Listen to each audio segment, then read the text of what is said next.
From Lagos, the nation's commercial capital, this is the news at 10. Live from Channels Television. Reporting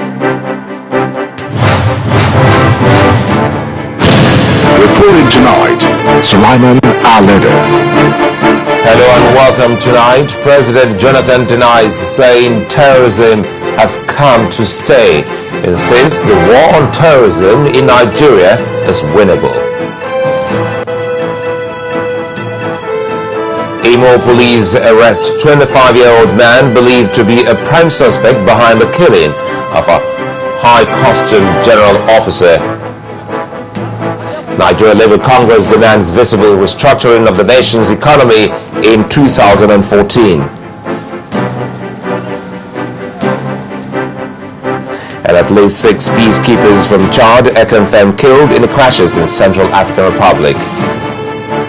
On Business News tonight, financial experts advise Nigerians to be financially disciplined during the Yuletide celebrations.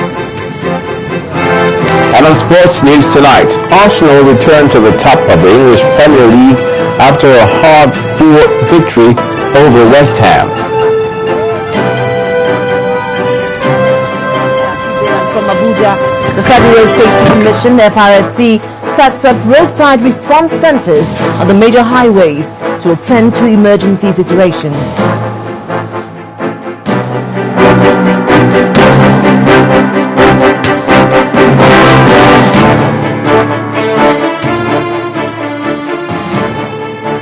Well, the presidency has refuted insinuations that President Goodluck Jonathan has given up on the fight against terrorism and that it has come to stay in Nigeria. A statement by the special advisor to the president on media and publicity, Dr. Reuben Abati, explains the context of the president's remarks at the Cathedral of the Church of Advent of Life camp in Abuja. He says, whereas terrorism remains a global challenge and a source of continuing concern in some countries, Nigeria has done comparatively better in reducing the incidence of terrorist attacks within its borders to a reasonable level. End of quote. Dr. Abati criticized headlines that give a wrong picture of the true situation in areas of concern. He urged the media to avoid the negative messages and rather work with the government in achieving its goal of providing national security. He assures Nigerians that the federal government, the nation's armed forces and security agencies are doing their best to improve the protection of lives and property. Well, for those who are familiar with Jos, the capital of Plateau State, until now it's often referred to as a quiet and serene city. But all that is in the past now, as violence has taken its toll on the state. And however peaceful Utah, the Nigerian army led other security agencies to ensure that residents of Jos, Plateau State enjoy a violence-free celebration. Our correspondent in Jos caught up with the patrol team and the commander of the Special Task Force, Brigadier General David Enetier. The general security situation in the plateau is calm. People are going about their normal businesses within the metropolis and the areas we've gone around on confidence building patrol. Generally, there is peace on the plateau. I want to thank all of them because collectively we have worked towards the sustenance of peace on the plateau. I pray we'll continue in the same spirit to ensure that the peace we enjoy today on the plateau is sustained.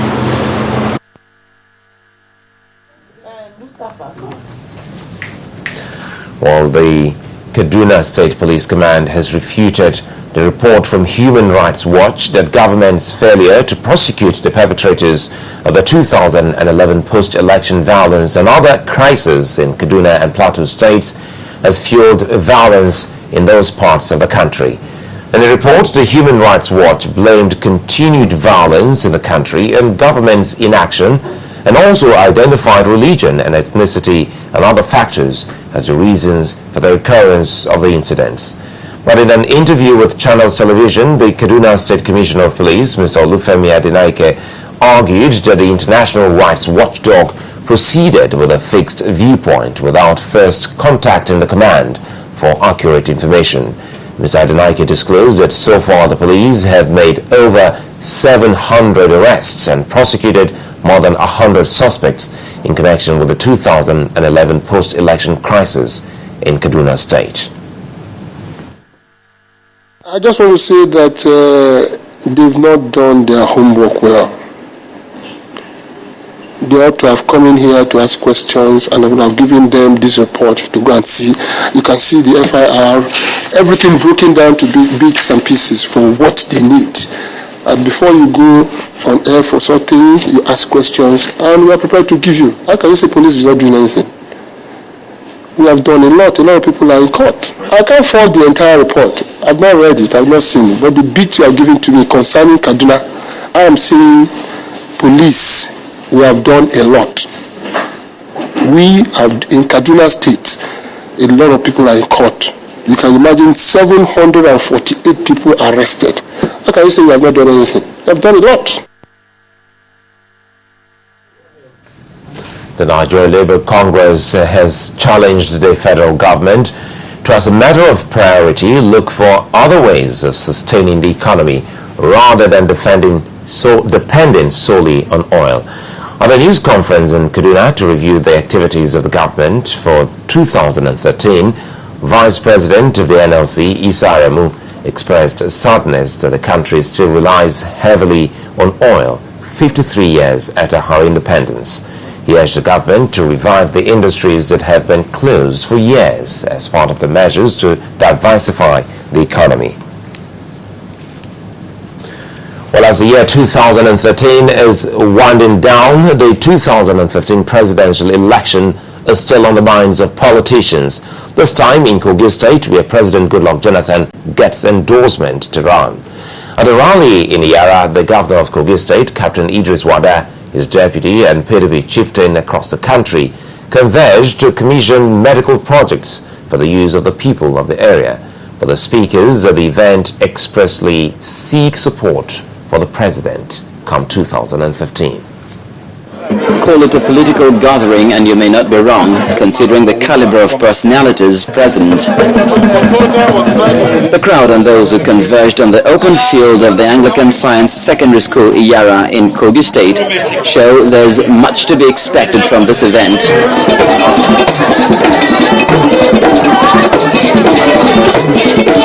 First, some cultural displays. Before some of the speakers went up to the podium, President Goodluck Jonathan and the 2015 agenda were on the minds of the PDP chieftains present.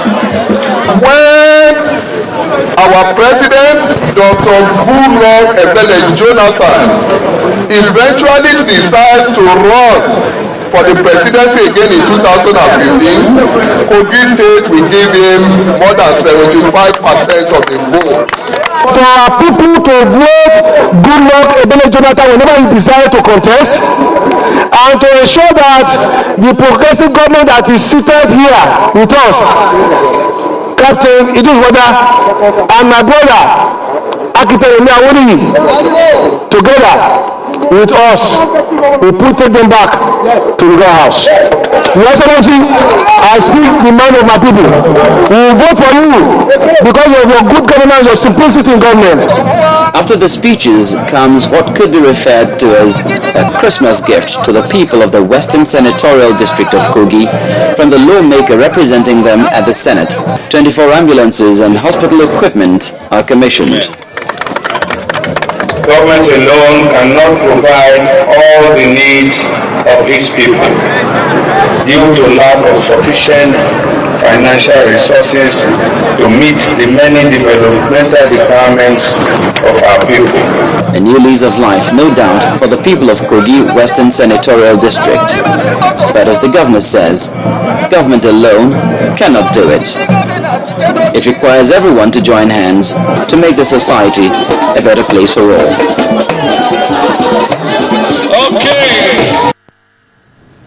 Well, Nigerian youth under the aegis of the Patriotic Vanguard say they are concerned about the political tension in some parts of the country. But they've resolved to play their role in bringing change as the country heads for a fresh election in 2015. Correspondent Loretta Chogo reports. They are very visible, but most times voiceless. They make 70% of Nigeria's population, and sometimes they are negatively engaged in politics. But it looks like a new dawn has come.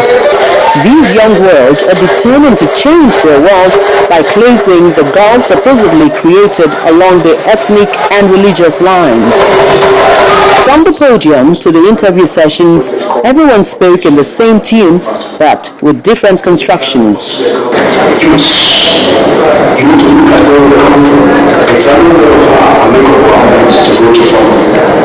this nation of Nigeria to achieve the aims of the family father, which is to have a Nigeria that is free from internal strife, a Nigeria that is free from corruption, a Nigeria that we all can be proud of.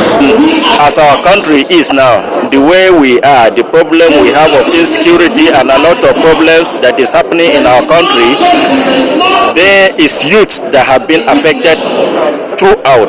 Whatever you see, whatever happens anywhere is the youths and children and women that suffer for it. Come 2015, Nigerians will again choose their leaders who will serve for 4 years or a single term of 5 years if the new bill is passed.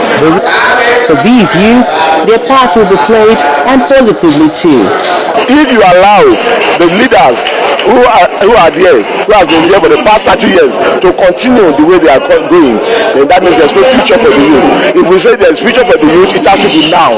If today's members of the political class, who actually are very few in number, are creating an impression that Nigeria is divided, we as Nigerian youth must begin a process of consolidation of that unity that has existed for nearly 100 years. Spreading the message of unity and peace across the 6th geopolitical zone is just starting.